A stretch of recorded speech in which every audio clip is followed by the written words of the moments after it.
छात्रों, Hindi short hand में आज हम आपको बताएंगे एक इम्पोर्टेंट चैप्टर जिसका नाम है स्वर। स्वर एक ही वीडियो में आपको हम बता देंगे बड़ी आसानी से। देखिए कैसे हम बताते हैं। स्वर पढ़ने के पहले हमको एक चीज़ जानना होगा, वो ये कि किसी भी रेखाक्षर में पहले और बाद होता है। यानी ये रेखाक्षर अगर क है तो ये ऊपर वाला हिस्सा जो होगा वो पहला होगा और नीचे वाला हिस्सा बाद का कहलाता है। किसी भी रेखाक्षर में हम दूसरा रेखाक्षर जैसे ले लिया र, ये प होगा और ये ब, यानी पहला होगा ये बाद होगा। पूरे रेखाक्षर में इस तरह की बात आती है। ये रहा पहला चीज। दूसरा चीज हम देखें, प्रत्येक रेखाक्षर के दोनों हिस्से को यानी पहला और बाद को हम 3 स्थान में बांटते हैं। इस तरह 1 2 3 1 2 3। किसी भी रेखाक्षर को ले लीजिए, जैसे हमने प लिखा 1 2 3 1 2 3। ये क्यों जरूरी है, इस पर हम आगे चर्चा करेंगे। जब हम शुरू करेंगे स्वर कहाँ कहाँ रखा जाएगा, इसी स्थान पर स्वर लगाए जाएंगे और शब्द बनेगा। और स्वर किस चिन्ह से शुरू होगा ये भी हम आपको बता दें। वो पहला चिन्ह होगा, वो होगा आपको बिंदु।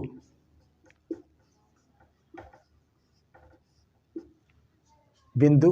और दूसरा चिन्ह होगा वो होगा डैश। इन्हीं 2 चिन्हों के सहारे हम पूरा भवेल यानी पूरा स्वर को हम पढ़ेंगे और एक एक शब्द, जटिल से जटिल शब्द को हम लिखने का प्रयास करेंगे। तो कैसे कैसे शब्द लिखे जाएंगे और कहाँ कहाँ ये स्वर लगेगा, इसकी चर्चा हम अभी तुरंत आपके सामने करते हैं। हमने बताया कि बिंदु और डैश से सारे स्वर लिखे जाएंगे। तो वो बिंदु कहीं हल्का होगा और कहीं मोटा होगा।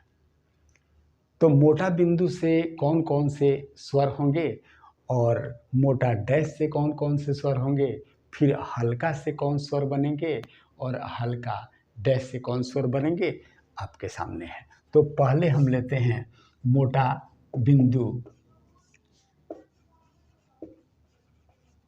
मोटा बिंदु से, मोटा बिंदु देखिए उसमें कौन कौन से स्वर बनते हैं। तो उसमें स्वर बनेगा पहले स्थान पर 1 नंबर पर जो होगा वो अ का स्वर बनेगा। दूसरे नंबर पर 1 नंबर पर अ का स्वर, दूसरे नंबर पर ए का स्वर बनेगा और तीसरे नंबर पर ई का स्वर बनेगा। देखिए ई दीर्घ ई है, बड़ा ई है, और जिसको हम कहें कि बड़ा और दबाव देकर बोला जाने वाला ये स्वर है। तो आपने देखा 1 2 3 अ ए ई, और ये मोटा डैश के लिए, मोटा डैश के लिए क्या होगा, पहले स्थान पर होगा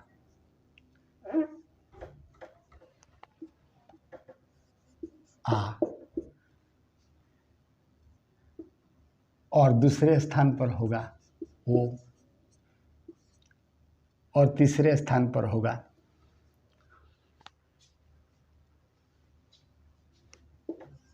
उ। ये दीर्घ उ होगा, बड़ा उ होगा, दबाव देकर बोला जाने वाला उ होगा।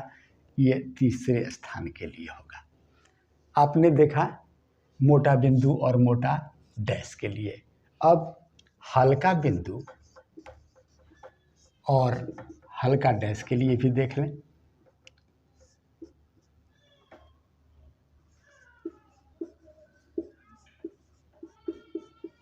हल्का डैश के लिए भी देख लें। तो हल्का बिंदु के लिए देखें, वो होगा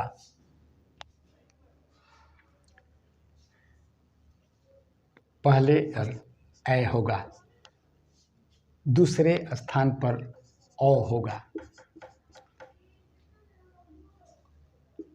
और तीसरे स्थान पर ई होगा। देखिए इस ई और इस ई में फर्क दिख रहा है, ये हल्का ई है। इसी प्रकार हल्का डैश के लिए आइए, ये क्या होगा, तो ये होगा आई होगा पहले स्थान पर, दूसरे स्थान पर होगा अंग होगा और तीसरे स्थान पर ऊ होगा, जो हल्का के रूप में माना जाएगा। इस ऊ और इस ऊ में फर्क पड़ता है। तो आपने देखा मोटा बिंदु और मोटा डैश में क्या होता है, हल्का बिंदु और हल्का डैश में क्या होता है। तो ये रहा, सबके लिए एक एक उदाहरण हम आपको दे देना चाहते हैं, जो कि अ जिसे लिखना है हमको अ के लिए कौन सा एक छोटा सा उदाहरण होगा। जैसे हमको लिखना है अप, तो क्या करेंगे, यहाँ ये है प खींचा और यहाँ बिंदु दे दिया हे भी, ये अप हो गया। ए लिखना है, एप हमको लिखना है, एप लिखना है तो प लिखा और बीच में डाल दिया, एप हो गया। तीसरा अगर ईख लिखना है, ईख लिखना है तो हम क्या किया, यहाँ डाल दिया तो ईख हो गया। ये तो हो गया। अब इधर भी आकर देख लें, अगर हमको पा लिखना है तो क्या किया, यहाँ हल्का डैश डाल दिया। लिखना है अगर ओप लिखना है, ओप लिखना है तो हम प लिखा और यहाँ हे भी डाल दिया। ऊ लिखना है, जैसे हमको यहाँ उन लिखना है, उन लिखना है तो हम क्या किया कि न लिखा और यहाँ डाल दिया। आपने देखा, एक एक उदाहरण हमने बताकर आपको दिखा दिया। उसी तरह हल्का बिंदु और हल्का डैश में भी एक एक उदाहरण लिया जा सकता है। जैसे हमको लिखना है ऐनक, ऐनक, तो हम क्या करेंगे, न और क पहले लिख देंगे और उसके बाद प्रथम स्थान पर हल्का बिंदु है और ये हो जाएगा ऐनक। औरत लिखना, औजार लिखना है, लीजिए औजार, हम ज और र लिख देंगे। औ का चिन्ह है तो बीच में हम हल्का डालेंगे और यहाँ आ का स्वर डाल देंगे, औजार हो जाएगा इस लाइन पर। अब इस लिखना, जैसे हमको इस लिखना है, ये वाला इस लिखना है तो क्या करेंगे, हम स लिखे, आप जानते हैं तो स ऐसे लिखा जाता है, यहाँ बिंदु दिया, ये इस हो गया। आई लिखना है तो जैसे हमको आइटम लिखना है तो ट और म, जैसे आइटम, आइटम लिखना है तो आई के लिए हम बड़ा सा खींचा, एक हल्का दिया डैश को, आई और म, ये आइटम हो गया। अंक लिखना है तो हम क्या किया कि यहाँ ऐसे खींचा और ये अंक हो गया। उसके बाद उस लिखना है तो हम इसे खींचा और ये उस हो गया। और इसी के साथ आज का ये आपका स्वर समाप्त हुआ। अगले दिन स्वर के कुछ और 2-1 टिप्स मिलेंगे जो हमको बताएंगे और उसके बाद शुरू पूर्वाभ्यास और फिर अगला अभ्यास। तब तक के लिए धन्यवाद। पूर्वाभ्यास और फिर अगला अभ्यास। तब तक के लिए धन्यवाद।